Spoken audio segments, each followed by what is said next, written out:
പിതാവിൻ്റെയും പുത്രൻ്റെയും പരിശുദ്ധാത്മാവിൻ്റെയും നാമത്തിൽ ആമേൻ. പ്രിയപ്പെട്ടവരെ, ഇന്ന് വെള്ളിയാഴ്ച ജൂലൈ 4-ാം തീയതി പ്രത്യക്ഷ പ്രാർത്ഥന നമുക്ക് പ്രാർത്ഥിക്കാം. അമ്മേ പരിശുദ്ധമ്മേ, അമ്മേ പരിശുദ്ധമേ, ദേവമാതാവേ, ദൈവമാതാവേ, കൃപാസനത്തിലൂടെ ഞങ്ങൾക്കും ഞങ്ങളുടെ ദേശത്തിനും അമ്മ മധ്യസ്ഥം തേടി എല്ലാ അനുഗ്രഹങ്ങൾക്കും കൃപകൾക്കും ഞങ്ങളിപ്പോൾ ഹൃദയം നിറഞ്ഞ നന്ദി പറയുന്നു. അമ്മേ പരിശുദ്ധമേ, ദൈവമാതാവേ, 2004 ഡിസംബർ 7-ാം തീയതി ഉച്ചകഴിഞ്ഞ് 2:30 കൃപാസനത്തിൽ സംഭവിച്ച അമ്മയുടെ പ്രത്യക്ഷപ്പെടലിനെ തിരുസഭയ്ക്ക് സമർപ്പിച്ചിരിക്കുന്ന പഠനരേഖകളുടെ മേൽ സഭാത്മകമായ പഠനം ആരംഭിക്കുവാൻ ഞങ്ങൾ പ്രാർത്ഥിക്കുന്നു. അമ്മേ പരിശുദ്ധമേ, ഭൂസ്വർലോകങ്ങളുടെ രാജ്ഞിയായ അങ്ങേയ്ക്ക് ഭൗമ സംരക്ഷണത്തിനായി പ്രപഞ്ചപ്രകൃതിയെ തന്നെ തിരുസഭ പ്രതിഷ്ഠിക്കുവാൻ ഈ പ്രത്യക്ഷീകരണം വഴി ഇടയാക്കണമേ. പരിശുദ്ധമേ, ജപമാല മാതാവേ, സകല കൃപാസനം പ്രാർത്ഥനയോടും ചേർത്ത് ഞങ്ങളിപ്പോൾ പ്രാർത്ഥിക്കുന്ന ഈ കുടുംബത്തിന്റെ പ്രത്യേക നിയോഗം പറമക്കളെ.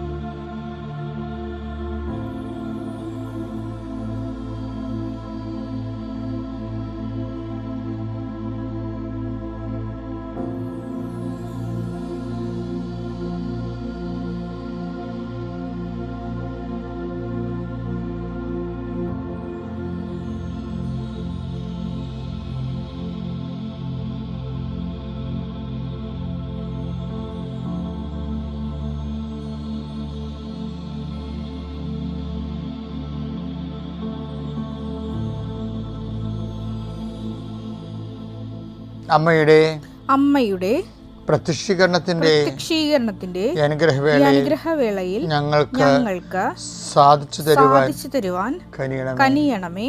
ആമേൻ. വിശ്വാസ പ്രമാണം. സർവശക്തനായ പിതാവും ആകാശത്തിന്റെയും ഭൂമിയുടെയും സൃഷ്ടാവുമായ ദൈവത്തിൽ ഞാൻ വിശ്വസിക്കുന്നു. അവിടുത്തെ ഏകപുത്രനും ഞങ്ങളുടെ കർത്താവുമായ ഈശോമിശിഹായിലും ഞാൻ വിശ്വസിക്കുന്നു. ഈ പുത്രൻ പരിശുദ്ധാത്മാവിനാൽ ഗർഭസ്ഥനായി കന്യകാമറിയത്തിൽ നിന്ന് പിറന്ന് പൊന്തിയോസ് പീലാത്തോസിന്റെ കാലത്ത് പീഡകൾ സഹിച്ച് കുരിശിൽ തറയ്ക്കപ്പെട്ട് മരിച്ച് അടക്കപ്പെട്ട് പാതാളങ്ങളിൽ ഇറങ്ങി മരിച്ചവരുടെ ഇടയിൽ നിന്ന് 3-ാം നാൾ ഉയർത്ത് സ്വർഗത്തിലേക്ക് എഴുന്നള്ളി സർവശക്തിയുള്ള പിതാവായ ദൈവത്തിന്റെ വലതുഭാഗത്തിരിക്കുന്നു. അവിടെ നിന്ന് ജീവിക്കുന്നവരെയും മരിച്ചവരെയും വിധിക്കുവാൻ വരുമെന്നും ഞാൻ വിശ്വസിക്കുന്നു. പരിശുദ്ധാത്മാവിലും ഞാൻ വിശ്വസിക്കുന്നു. വിശുദ്ധ കത്തോലിക്കാ സഭയിലും പുണ്യവാന്മാരുടെ ഐക്യത്തിലും പാപങ്ങളുടെ മോചനത്തിലും ശരീരത്തിന്റെ ഉയർപ്പിലും നിത്യമായ ജീവിതത്തിലും ഞാൻ വിശ്വസിക്കുന്നു. ആമേൻ. സ്വർഗ്ഗസ്ഥനായ ഞങ്ങളുടെ പിതാവേ, അങ്ങയുടെ നാമം പൂജിതമാകണമേ. അങ്ങയുടെ രാജ്യം വരണമേ. അങ്ങയുടെ തിരുമനസ് സ്വർഗത്തിലെ പോലെ ഭൂമിയിലും ആകണമേ. അന്നു വേണ്ടുന്ന ആഹാരം ഇന്ന് ഞങ്ങൾക്ക് തരണമേ. ഞങ്ങളോട് തെറ്റ് ചെയ്യുന്നവരോട് ഞങ്ങൾ ക്ഷമിക്കുന്നത് പോലെ ഞങ്ങളുടെ തെറ്റുകൾ ഞങ്ങളോടും ക്ഷമിക്കണമേ. ഞങ്ങളെ പ്രലോഭനത്തിൽ ഉൾപ്പെടുത്തരുതേ, തിന്മയിൽ ഞങ്ങൾ രക്ഷിക്കണമേ. ആമേൻ. നന്മ നിറഞ്ഞ മറിയമേ, സ്വസ്തി. കർത്താവ് അങ്ങയുടെ കൂടെ സ്ത്രീകളിൽ അങ്ങ് അനുഗ്രഹിക്കപ്പെട്ടവളാകുന്നു. അങ്ങയുടെ ഉദരത്തിൻ ഫലമായി ഈശോ അനുഗ്രഹിക്കപ്പെട്ടവനാകുന്നു.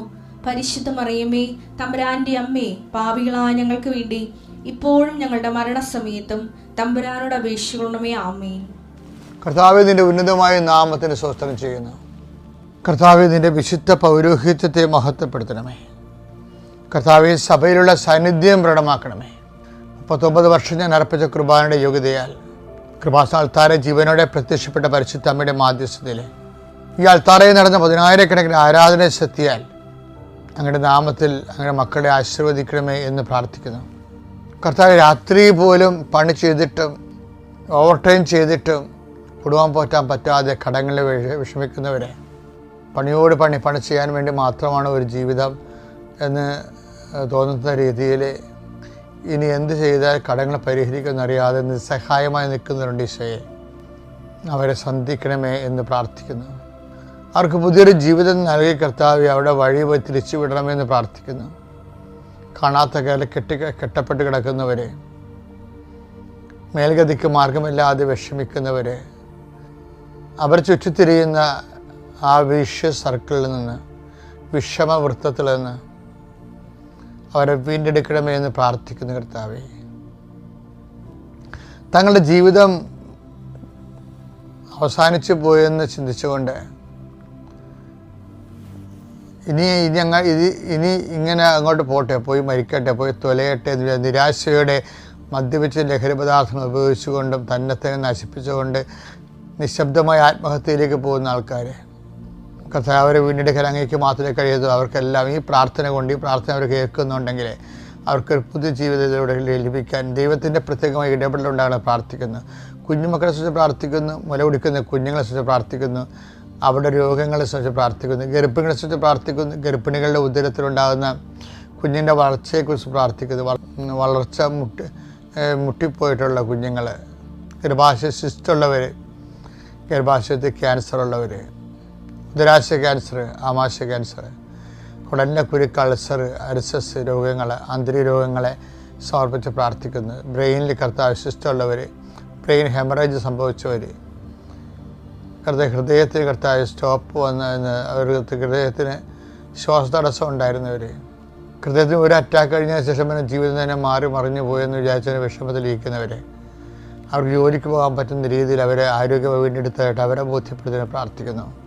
സാമ്പത്തിക ക്ലേശങ്ങളുള്ളവർ, ഒരു യാത്ര ചെയ്യുന്നതിന് പോലും ഇനി മനസ്സില്ല, പേടിയായിട്ട് എന്തെങ്കിലും സംഭവിച്ചതിൻ്റെ പേരിൽ സമൂഹത്തെ പേടി, ലോകത്തെ പേടി, പോലീസിനെ പേടി, വക്കീലിനെ പേടി, അങ്ങനെ കുറേ മനുഷ്യന്മാരെ പേടിച്ച് ജീവിക്കുന്നവരെ കർത്താവെ അവരെല്ലാം സാക്ഷികൾ പ്രാർത്ഥിക്കുന്നു. ഒരു കൊലപാതകവും മരണവും സംഭവിച്ചതിൻ്റെ പേരിൽ പിന്നീട് പല വർഷം കഴിഞ്ഞിട്ട് പോലും ആ കുടുംബത്തിന് ഗതി കിട്ടാതെ നിൽക്കുന്ന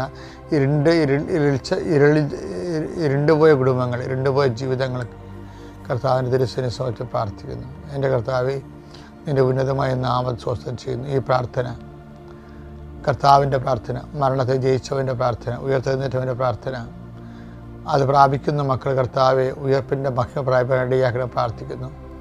ജീവിതമാർഗ്ഗങ്ങൾ മുട്ടിപ്പോയവരെ, ജീവിതമാർഗ്ഗം എന്തെന്നറിയാത്തവർ, പഠനം മുട്ടിപ്പോയവർ, എന്ത് പഠിക്കണമെന്ന് അറിയാത്തവർ, എവിടെ അഡ്മിഷൻ കിട്ടുമെന്ന് അറിയാത്തവർ, അഡ്മിഷൻ കിട്ടാതെ വിഷമിക്കുന്നവരെ സമർപ്പിച്ച് പ്രാർത്ഥിക്കുന്നു. എൻ്റെ കർത്താവേ, നിൻ്റെ ഉന്നതമായ നാമത്തിൽ സഭയുടെ അധികാരത്തിൽ കുശൻ്റെ അടയാളത്തിൽ ദൈവത്തിൻ്റെ ശക്തിയാൽ നീ ഈശോയുടെ നാമത്തിൽ വീണ്ടെടുക്കപ്പെടട്ടെ.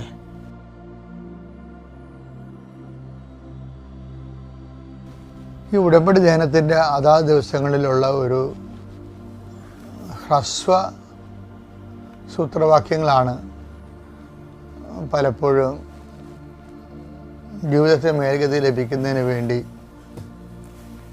നമ്മുടെ ഡെയിലി ബ്രെഡിൽ നിങ്ങളോട് പങ്കുവെക്കുന്നത്. ബൈബിൾ മൊത്തം നോക്കുമ്പോൾ ബൈബിളിനെ വിളിക്കുന്ന പേര് ഉടമ്പടി പുസ്തകം എന്നാണ്. ബൈബിൾ തന്നെ ഒരു ഉടമ്പടി പുസ്തകമാണ്. 2 രാജാക്കന്മാർ 23:3 എഴുതുക. സ്തംഭത്തിന് സമീപം നിന്നുകൊണ്ട് ഉടമ്പടി ഗ്രന്ഥത്തിൽ എഴുതിയിരിക്കുന്ന ബൈബിൾ എന്ന് പറയണില്ല അവര്, കർത്താവിൻ്റെ പുസ്തകം എന്ന് പറയണില്ല, വചനഗ്രന്ഥം എന്ന് പറയണില്ല, മറിച്ച് ഉടമ്പടി ഗ്രന്ഥം എന്നാണ് വിളിക്കുന്നത് ബൈബിളിന്. അതെ, ഉടമ്പടി ഗ്രന്ഥത്തിൽ എഴുതിയിരിക്കുന്ന കർത്താവിന്റെ കൽപ്പനകളും പ്രമാണങ്ങളും അനുശാസനങ്ങളും പൂർണ്ണ ഹൃദയത്തോടും പൂർണ്ണാത്മാവോടും കൂടെ പാലിച്ച് അവിടുത്തെ പിന്തുടർന്നു കൊള്ളാമെന്ന് രാജാവ് കർത്താവുമായി ഉടമ്പടി ചെയ്തു. അത്രയേ ഉള്ളൂ. ഉടമ്പടി അത്രയേ ഉള്ളൂ. എന്താണ്?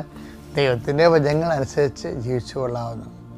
എന്ന് വെച്ച് കഴിഞ്ഞാൽ നമ്മുടെ അതിൻ്റെ ആ ക്യാപിറ്റൽ വേർഷനിൽ നിന്നാണ് മരിയൻ ഉടമ്പടി ശാഖ എടുത്തിരിക്കുന്നത്. നമ്മുടെ എന്താണ് അമ്മ പറയണത് എന്താണ്? ഇല്ലായ്മകൾ പരിഹരിക്കാൻ അവൻ പറയണ പോലെ ചെയ്യുക, കർത്താവിൻ്റെ കൽപ്പന പ്രമാണങ്ങൾ അനുസരിക്കുക എന്നതിൻ്റെ അർത്ഥം.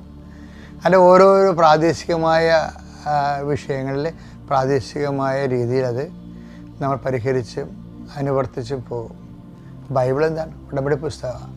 പുറപ്പാട് 24:7-8 എടുത്തേ. അനന്തരം ഉടമ്പടി ഗ്രന്ഥം എടുത്ത്, അവിടെ കണ്ട പുറപ്പാട് 24 പറയണത് എന്താണ്? ഉടമ്പടി ഗ്രന്ഥം എടുത്ത് ജനങ്ങൾ കേൾക്കെ വായിച്ചു. ബൈബിൾ എന്നല്ല പറയണത്, ഉടമ്പടി ഗ്രന്ഥം എന്ന് പറയണത്. കാര്യം ഈ ബൈബിളിൽ മൊത്തം ഉടമ്പടിയുടെ ഫോർമാറ്റിലാണ് എഴുതിയിരിക്കുന്നത്. എന്തിനാണത്? ഈ പ്രവാചകന്മാർ വന്നതും പോയതും എല്ലാം എന്തിനാണ്? ജനങ്ങൾ ഉടമ്പടി പാലിക്കുന്നുണ്ടോ? ഉടമ്പടി പാലിക്കുന്നുണ്ടോ വെച്ചാൽ ഉടമ്പടി എന്തൊക്കെ വേണം? ഉടമ്പടി 3 കാര്യങ്ങൾ വേണം. എന്തൊക്കെ വേണം? ഫെയ്ത്ത്ഫുൾനെസ് വേണം, ദൈവത്തോട് വിശ്വസ്തത വേണം, പിന്നെ എന്ത് വേണം? ഒബീഡിയൻസ് വേണം, അനുസരണ വേണം. അപ്പം വിശ്വസ്തത, അനുസരണ, പിന്നെന്താ വേണ്ടത്? അതുപോലെ തന്നെ റിലേഷൻഷിപ്പ്, ദൈവമായിട്ടുള്ള ബന്ധം.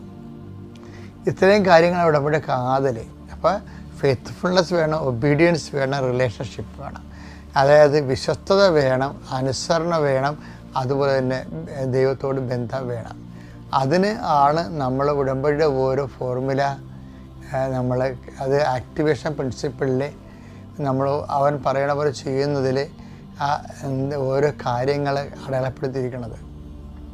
അപ്പോൾ നിങ്ങൾ ഉപ്പ് ഉപയോഗിക്കണമെന്ന് പറഞ്ഞ ഉടമ്പടിയിൽ ആ ബൈബിളിലൂടെ ഉപ്പ് ഉള്ളതാണ്, ഉപ്പ് ഉപയോഗിക്കുന്നതാണ്. അതിന് വിശ്വാസ പ്രയോഗമെന്ന് പറയും. വിശ്വാസം തന്നെ വിശ്വാസികൾ പ്രാർത്ഥിക്കാം, വിശ്വാസം പ്രഖ്യാപിക്കാം, വിശ്വാസം പ്രയോഗിക്കാം. അപ്പോൾ നിങ്ങൾ ഇത് അതുകൊണ്ടാണ് ഞാൻ വിശ്വാസ പ്രമാണം ചെല്ലിക്കുക വേണം ഉടമ്പടി ഉപയോഗിക്കുക എന്ന് പറഞ്ഞതിൻ്റെ കാരണം വിശ്വാസത്തെ പ്രഖ്യാപിക്കണത് ആ പ്രയോഗത്തിലൂടെ നടക്കുന്നത് പ്രഖ്യാപനമാണ്. അപ്പോൾ ഇതൊക്കെ അറിഞ്ഞ് വേണം നമ്മൾ അതിൻ്റെ ശാസ്ത്രീയമായ വിഷയങ്ങൾ ആത്മീയ ബൈബിൾ ശാസ്ത്രപ്രകാരം ചെയ്യാൻ വേണ്ടി. ഇപ്പം ഉദാഹരണം ബൈബിളെല്ലാം അങ്ങനെ ഇതെല്ലാം നോട്ട് ബൈ മേട്ടിൽ നടക്കേണ്ടതാണ്. ബൈബിൾ ഉടമ്പടിയുടെ അടിസ്ഥാന സൂത്രവാക്യം, രക്ഷയുടെ സൂത്രവാക്യം എന്താ?